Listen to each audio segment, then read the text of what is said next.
Allora, richiamiamo sul palco Alessandra Calissoni Bulgari, perché adesso abbiamo la categoria Regina, la categoria A Opere Edite. Allora, partiamo con il quinto classificato, che è Nucci Brustiere. Allora, io sono molto emozionata questa sera, ma nello stesso tempo sono molto felice di trovarmi qui con voi in questo bellissimo teatro, questa stupenda organizzazione, ma soprattutto di trovarmi a Cattolica, perché è una città a cui io sono legata molto molto emotivamente.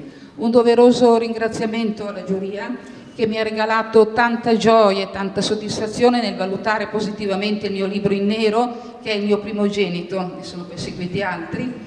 Ringrazio tutti coloro che mi sono stati vicini durante la stesura, che mi hanno aiutato, che hanno creduto in me.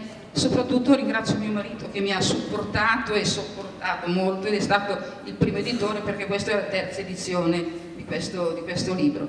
Ringrazio tutti e dedico questo premio a una persona che non c'è più, ma che sarebbe tanto felice di essere qui con noi questa sera, perché amava tanto Cattolica. Molto bene, ci fa un grande piacere.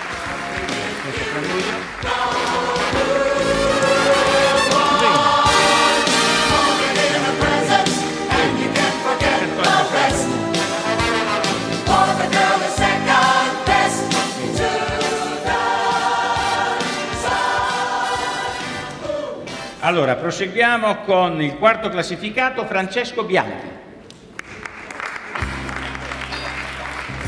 Buonasera, benvenuto tra noi. Salve. Prego.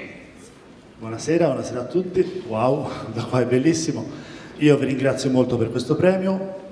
Cefalonia l'ultima speranza ha un certo contenuto storico, affronta il tema dell'eccidio di Cefalonia e in un momento geopolitico come quello attuale, insomma, è particolarmente importante ripercorrere la storia, affrontare il tema della memoria e quindi veramente grazie mille per questo riconoscimento. Grazie. Ci fa piacere.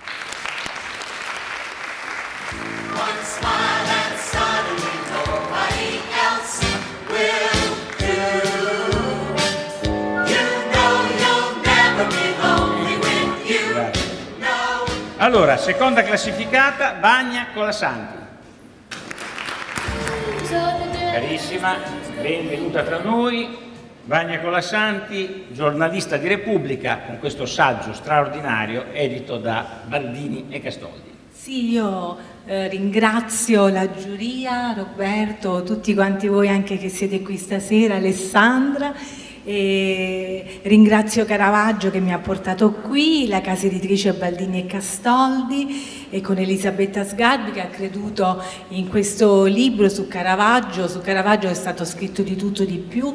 A Roma c'è una meravigliosa mostra, però io ho cercato di riportare Caravaggio nei luoghi dove lui li aveva un po' attraversati da lui e dalle sue opere, e quindi anche una narrazione che possa arrivare a tutti, non solo agli addetti ai lavori. E quindi io vi ringrazio e ringrazio tutti quelli che mi sono stati vicino anche nella scrittura, la mia famiglia, Alberto, tutti quanti, e grazie.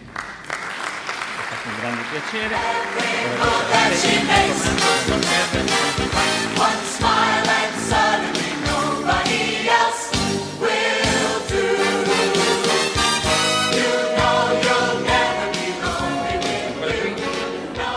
Allora, adesso abbiamo la prima classificata che abita a Los Angeles, ha collaborato con James Cameron e in questi giorni è sul set di un film cinematografico, per cui ha mandato un saluto perché non può essere qui. Ci dispiace molto, ma quest'anno abbiamo anticipato il premio, quindi purtroppo ha avuto questo contrattempo. Allora, mandiamo la slide. Eccoci qua. Death of Nightingale è tradotto in diversi paesi del mondo, è un libro che ha avuto un grandissimo successo. Adesso la regia ci manda il video di saluto che ci ha inviato pochi giorni fa. Hi everyone, thank you so very much for giving the Pegasus Award 2025 to Death of a Nightingale. The book is very, very dear to me. It was written after a wonderful friend of mine took his own life, and I really wanted to encapsulate his beautiful joy and his darkness, the light in his darkness, in an escapist piece. So this really means a lot to me. Grazie mille. Eccoci qua. Spediremo il premio direttamente a Los Angeles.